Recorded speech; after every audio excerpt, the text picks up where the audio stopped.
Okay, so we got this thing you wanted me to talk to you about. So let's do this. Um, okay, so remember, we're going to have those situations where we have the law of conservation of energy says the energy is going to remain the same. So if I have my graphs, and this is top, and this one is talking about the bottom of the ramp, and so this is bottom here. And then this is also bottom. So this is bottom with no friction.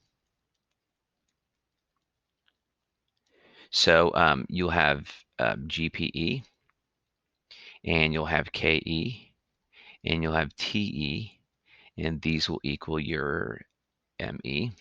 And then same thing here, GPE and KE and TE, and that will equal your ME. And at the top you'll have GPE, and you'll have KE, and you'll have TE, and that will equal your ME. So at the top you have gravitational potential energy, and in this case, your gravitational potential energy is total energy is 10976.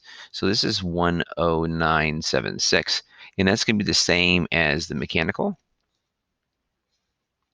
And its law of conservation of energy says it'll be the same each time. Same, same, same. So the mechanicals will be the same each time. And if there's no friction, this is easy because there's no gravitational and there's no thermal. Thermal is the heat that's coming off of your brakes, right? So that means that this one, the kinetic energy will be the same, right? Because all that energy goes into the kinetic at the bottom of the hill. This time, though, the kinetic energy will be less than the total. How much less than the total depends on how much friction you have. So how much friction you have here. The gravitational at the bottom is 0. Is 18% friction. So this will be 18% of that. And then this will be 82% of that, because 82 plus 18 is 100% of this. So you take your number, which is 10910. I'm going to do a different color. Um, for the total, I have 10976. And then if I times that by 0.18, that will give me my thermal energy at the bottom.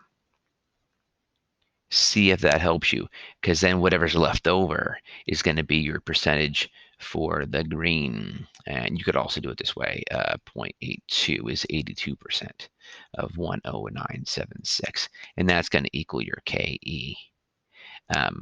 Yeah, anyways, so see if that helps. The last question probably down there is going to ask you what's the velocity. And so once you get this, then that is equal to 1/2 mv squared. And then the last thing you have to do is solve for that velocity. And that is the one you use there. Now on the previous one, you were, this right here was the velocity. And that is how you got your velocity when there was no friction. And this one is how you get your velocity when there is friction. All right, see if that helps.